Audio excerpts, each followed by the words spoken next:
In the previous video, we were talking about number of the business, and today we will have a look at it. Get ready!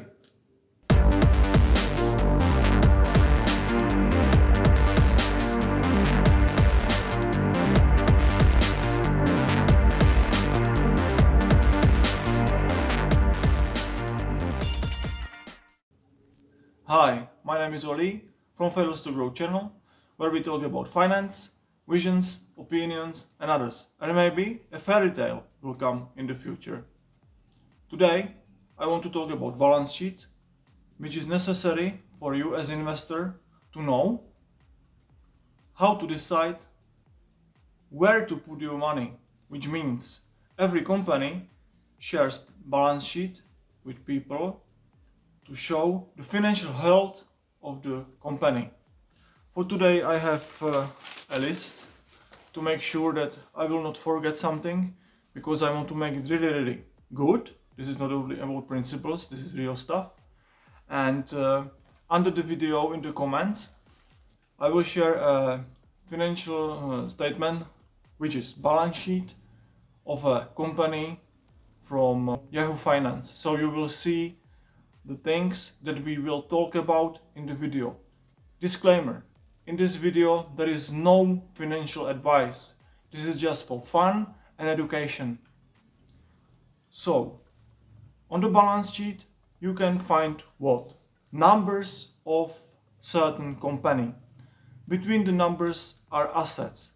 Assets are generally things that bring money into our pocket, which means you have a piece of fruit, you sell it, it brings money to your pocket, so you can consider it as an asset. This is very general statement.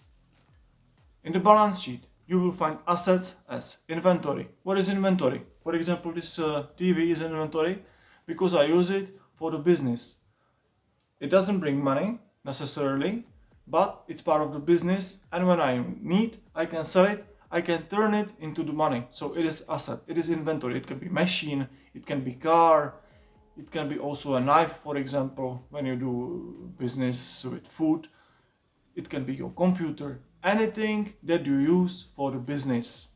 After cash, so money in your bank, on your bank account, which is very high liquid asset, which means you have money immediately. After, receivables. What are receivables?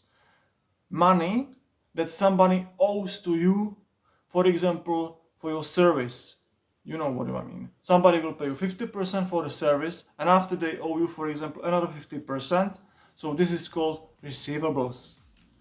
After, on the balance sheet, we have something that is called current asset. These are things that can be turned into cash within 1 year. So again, for example, products that are part of your warehouse and you know you are going to sell them in the next year. After, we have non-current assets, which they are things that we don't expect to sell in 1 year. It can be actually anything. It can be even our, for example, car park, because from time to time we need to change the cars. So one of the car can get old. We don't know when we need to change it. It can be in 2 years, for example. So we can consider them as non-current assets because we don't expect to sell them in 1 year. It can be even our office place, because we use it for our business. It is our asset, but if we don't sell it in 1 year, it is non-current asset. After, in the balance sheet is something which is called depreciation. What is depreciation? You know, when you buy a car, the car will cost you, for example, let's say 20,000. After 1 year, the value of the car is 10,000. So the depreciation is minus 10,000. This is depreciation. So simple, so easy. After, we have something which we call goodwill assets. It can be called like soft assets. That is named by Warren Buffett, which is one of the best investors in the world in last century, let's say. And goodwill is something that you cannot physically touch, which means, for example, relationships between your company and the clients, or relationships that are part of the company, which means the relationships between management and employees, for example, simply relationship which are part of the company culture. It can be also brand name value. When there is a brand which is not known, the value of the brand is probably very low. But when I tell you, for example, Coca-Cola, the value of the Coca-Cola, the name, is very high. Everybody knows it. Everybody would pay a lot of money for this. So this is goodwill asset. UFO has come again. UFO, what is your best asset? Really? Your UFO? Wow, I'm surprised. But you have to go now. Alright, bye bye. Ah, he started to talk. Perfect. So now, another part of balance sheet is what? It's called liabilities. In general, liabilities are things that take money out of our pocket. For example, when we have to pay our rent or debt. In the business, money that company has to pay. And again, we have current liabilities. These are expected to be paid in next 12 months. So for example, it is the rent or short-term debt or debt that we pay every month. It can be also salary of employee, etc. Another liability is called account payables. What is it? It is something that we owe and we have to pay our suppliers after we have deferred revenues. That are money which somebody paid us before we gave them the product. After we have, for example, non-current liabilities, which is long-term debt, and it can be, for example, deferred tax liability, taxes that we didn't pay and we still owe them to the government. We have to pay them, but they are not paid. Okay?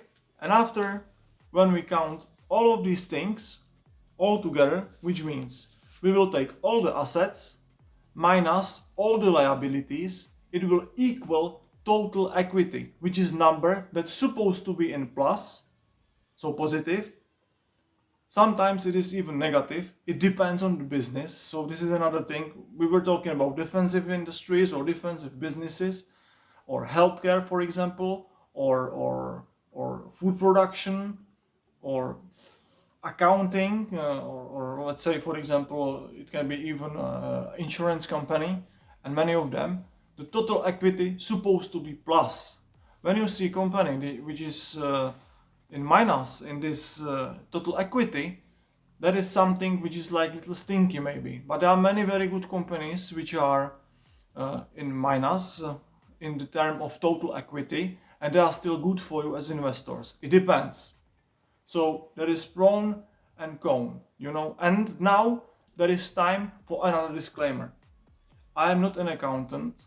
I am just a person who does these things in real. So I am studying about this. I am using this number when I choose a company or business where to invest. That's why I'm sharing this with you. And please don't consider me as an accountant who wants to teach you something like how to become an accountant. No, this is not my purpose. At least not at the moment. I don't know what will happen in the future. Maybe I will start to study some ACCA or something like that. We will see. But at the moment, I'm not an accountant.